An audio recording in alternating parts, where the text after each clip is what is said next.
5ನೇ ತರಗತಿಯ ಕನ್ನಡ ಪಠ್ಯ ಪುಸ್ತಕದಲ್ಲಿರುವ ಪಾಠಗಳು ಯಾವುವು ಎಂಬುದನ್ನು ನೋಡುವ. ಮೊದಲನೇದಾಗಿ ಇಲ್ಲಿ ಪರಿವಿಡಿ ನೋಡಿ ಕಾಣಬಹುದು. 1ನೇ ಪಾಠ ಒಟ್ಟಿಗೆ ಬಾಳುವ ಆನಂದ, ಇದೊಂದು ಜನಪದ ಕಥೆಯಾಗಿದೆ. 2ನೇದು ನದಿಯ ಅಳಲು, ಸಮಿತಿ ರಚನೆ. 3 ನಮ್ಮ ಮಾತು ಕೇಳಿ, ಇದು ಕೂಡ ಸಮಿತಿ ರಚನೆ.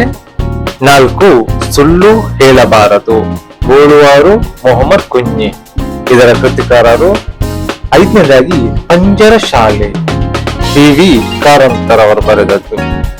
ಇನ್ನು 6ನೇ ಪಾಠ ನಾನು ಮತ್ತು ಕುಂಚಿಮರ, ಗುರುಸಿದ್ದಯ್ಯ ಹುಚ್ಚಯ್ಯ 12 ಮಠ, ಇದರ ಲೇಖಕರು. ಇನ್ನು 7ನೇ ಪಾಠ ಮಲ್ಲಜ್ಜಿಯ ಮಳಿಗೆ, ಸಮಿತಿ ರಚನೆ ಇದೊಂದು. ಇನ್ನು ಧೀರ ಸೇನಾನಿ ಬಸವರಾಜ ಹತ್ಲಿ ಅವರದು. ಪಾಠ 9 ಸಂಗೊಳ್ಳಿ ರಾಯಣ್ಣ, ಎಚ್ ಸತ್ಯನಾರಾಯಣ, ಇದರ ಕೃತಿಕಾರರು. ಇನ್ನು ಪದ್ಯ ಭಾಗದತ್ತ ಬಂದ್ರೆ ಹುತ್ತರಿಯ ಹಾಡು ಪಂಜಮಂಗೇಶರಾಯ, ಇದರ ಕವಿ. 2ನೇದಾಗಿ ಸ್ವಾತಂತ್ರ್ಯದ ಹಣತೆ ಕೆ.ಎಸ್. ನಿಸಾರ್ ಅಹಮದ್, ಇದರ ಕವಿ. 3ನೇದಾಗಿ ವಚನಗಳು, ಇದರಲ್ಲಿ ಬಸವಣ್ಣ, ಅಂಬಿಗರ ಚೌಡಯ್ಯ, ಅಕ್ಕ ಮಹಾದೇವಿ, ಆಯ್ದಕ್ಕಿ ಲಕ್ಕಮ್ಮ ಇವರು ಬರೆದ ವಚನಗಳಿವೆ. 4ನೇದು ಕನ್ನಡ ಬರ್ರಿ ನಮ್ಮ ಸಂಗಡ, ಚಂದ್ರಶೇಖರ ಪಾಟೀಲ, ಇವರು ಕವಿ ಇದರದ್ದು. ಇನ್ನು 5ನೇದಾಗಿ ಕರಡಿ ಕುಣಿತ ದ.ರಾ. ಬೇಂದ್ರೆ.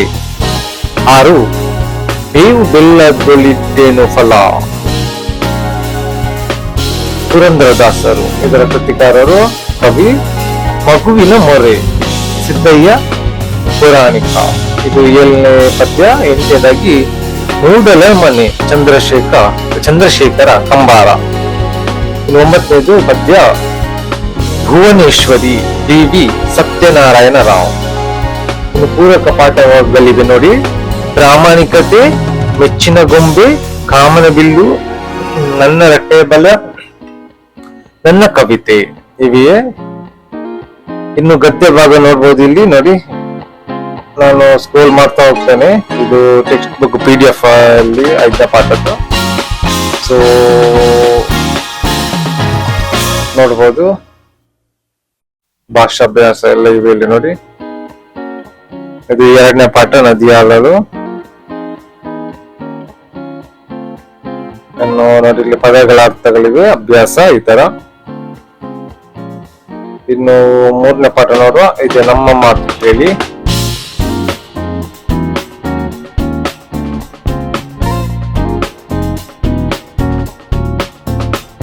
ಈ ಪಾಠದ ಅಭ್ಯಾಸ ನೋಡಿ. ವ್ಯಾಕರಣ ಮಾಹಿತಿ, ಭಾಷಾಭ್ಯಾಸ. 4 ಸುಳ್ಳು ಹೇಳಬಾರದು, ಇದೊಂದು ಕಥೆಯಾಗಿದೆ.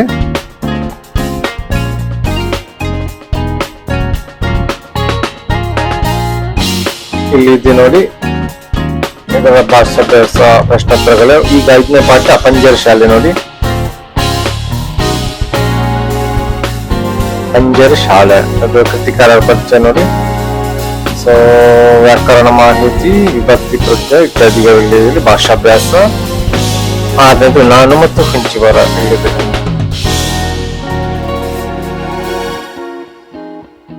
ಸೊ ಇಲ್ಲಿ ಕೃತಿಕಾರರ ಪರಿಚಯವಿದೆ.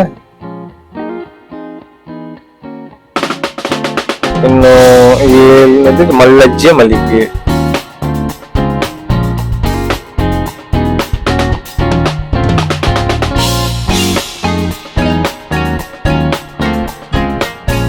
8ನೇದಾಗಿ ಧೀರ ಸೇನಾನಿ ಬಸವರಾಜ ಹತ್ಲಿ ಅವ್ರದ್ದು, ಇದು ಕೃತಿಕಾರ ಪರಿಚಯ.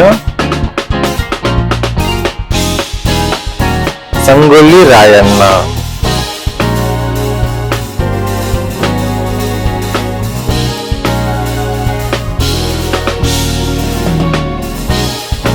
ಹುತ್ತರಿ ಹಾಡು, ಇಲ್ಲದೆ ಹುತ್ತರಿ ಹಾಡು ಪದ್ಯ. ಕೃತಿಕಾರ ಪರಿಚಯ ಶ್ರೀ ಪಂಜಮಂಗೇಶರಾವ್.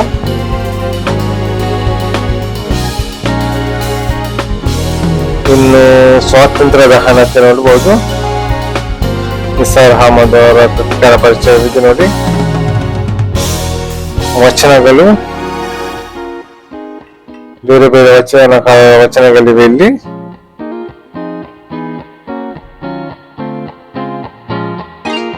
ಇನ್ನು ಕನ್ನಡ ಬರ್ರಿ ನಮ್ಮ ಸಂಗಡ.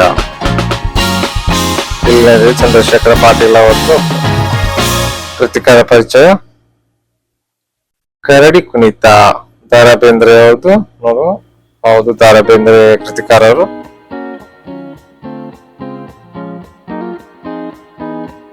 ಬೆಲ್ಲದೊಲಿಡಲೇನು ಫಲ, ಸರಿಯಾಗಿ ಉಚ್ಚಾರಣೆ ನೋಡಿ. ಪುರಂದರದಾಸರು ಇದರ ಕವಿ. ಇನ್ನು ಮಗುವಿನ ಮರು ಕಾವ್ಯಾನಂದ, ಅದ ಸಿದ್ದಯ್ಯ ಪುರಾಣಿಕ ಇದರ ಲೇಖಕರು. ಮೂಡಲವನೇ ನೋಡ್ಬೋದು, ಚಂದ್ರಶೇಖರ ಕಂಬಾರ.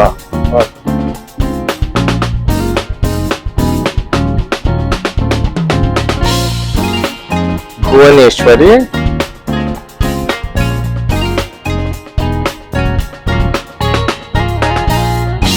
ಪ್ರಾಮಾಣಿಕತೆ, ಇದು ಪೂರಕ ಪಾಠಗಳು. ಇದನ್ನೊಂದು ಓದಿಬಿಡುವ. ಪ್ರಾಮಾಣಿಕತೆ. ರಾಜಮ್ಮ ದೂರದ ಹೊಳೆಪುರಕ್ಕೆ ಹೋಗಬೇಕಿತ್ತು. ಆಕೆಯಲ್ಲಿ ಸಾಕಷ್ಟು ಹಣವಿರಲಿಲ್ಲ. ಆಕೆ ಬಸ್ ನಿಲ್ದಾಣಕ್ಕೆ ಬಂದು ಹೊಳೆಪುರಕ್ಕೆ ಹೋಗುವ ಬಸ್ಸು ಹತ್ತಿದಳು. ಕಿಟಕಿ ಹತ್ತಿರ ಕುಳಿತು ಯೋಚಿಸತೊಡಗಿದಳು. ಇರುವ ಹಣದಲ್ಲಿ ಹೋಗಬಹುದಾದ ದೂರವನ್ನು ಪ್ರಯಾಣಿಸಿ ಉಳಿದ ದೂರವನ್ನು ನಡೆದುಕೊಂಡು ಹೋಗಲು ನಿರ್ಧರಿಸಿದಳು. ಪಕ್ಕದಲ್ಲಿ ಕುಳಿತಿದ್ದವರು ಅವರಾಗಿ ಮಾತಿಗೆ ಹೊರಟರು. ಎಲ್ಲಿಗೆ ಹೊರಟಿದ್ದೀರಿ? ರಾಜಮ್ಮ ಹೇಳಿದಳು, ಹೊಳೆಪುರಕ್ಕೆ. ಸಹ ಪ್ರಯಾಣಿಕರು, ಮತ್ತಕ್ಕೆ ನೀವು ಅರಸೀಪುರಕ್ಕೆ ಟಿಕೆಟ್ ಕೊಂಡಿರಿ. ರಾಜಮ್ಮ ಹೇಳಿದಳು, ನನ್ನಲ್ಲಿ ಹಣ ಇದ್ದದ್ದೇ ಅಷ್ಟು. ಸಹ ಪ್ರಯಾಣಿಕರು, ಮುಂದೆ? ರಾಜಮ್ಮ ಹೇಳಿದಳು, ಮುಂದೆ ನಡೆದೇ ಹೋಗ್ತೇನೆ. ಸಹ ಪ್ರಯಾಣಿಕರು, ಅಯ್ಯೋ, ಈಗಿನ ಕಾಲದಲ್ಲೂ ನಿಮ್ಮಂತವರು ಇದ್ದಾರಲ್ಲ, ಇಲ್ಲಿ ನೋಡ್ರಿ, ಸುಮ್ಮನೆ ನಿದ್ದೆ ಬರುವಂತೆ ಮಲಗಿ ಬಿಡಿ. ಹೊಳೆಪುರ ಬಂದಾಗ ಇಳಿದು ಹೋಗಿ ಬಿಡಿ. ರಾಜಮ್ಮ ಹೇಳಿದಳು, ಇಲ್ಲ, ನಾನು ಅಂತವಳಲ್ಲ, ನಡೆದುಕೊಂಡೇ ಹೋಗುತ್ತೇನೆ. ಸಹ ಪ್ರಾಣಿಗಳು, ನಿಮ್ಮಿಷ್ಟ. ರಾಜಮ್ಮ ಹೇಳಿದಳು. ಮನಸ್ಸಿನಲ್ಲಿ ಅಂದುಕೊಂಡಳು, ಇಂಥವರಿಂದಲೇ ಕಾಲ ಕೆಟ್ಟದ್ದು. ರಾಜಮ್ಮನ ಮನಸ್ಸನ್ನು ಅರ್ಥ ಮಾಡಿಕೊಳ್ಳುವ ಶಕ್ತಿ ಆ ಸಹ ಪ್ರಯಾಣಿಕರಿಗಿರಲಿಲ್ಲ. ಅಂತವರಿಗೆ ಇನ್ನಾದರೂ ಬುದ್ಧಿ ಬರಲಿ ಎಂದು ಮನಸಾರೆ ಪ್ರಾರ್ಥಿಸುತ್ತಾ ರಾಜಮ್ಮ ಅರಸೀಪುರದಲ್ಲಿ ಬಸ್ಸಿಂದಿಳಿದು ನಡೆದೇ ಬಿಟ್ಟಳು. ಸೊ ಇಲ್ಲಿ ಪ್ರಶ್ನೆಗಳು ನೋಡಿ. ರಾಜಮ್ಮ ಎಲ್ಲಿಗೆ ಹೋಗಬೇಕಾಗಿತ್ತು? ಸೊ ಇಲ್ಲಿ ಉತ್ತರ ಇದೆ ನೋಡಿ, ಹೊಳೆಪುರಕ್ಕೆ.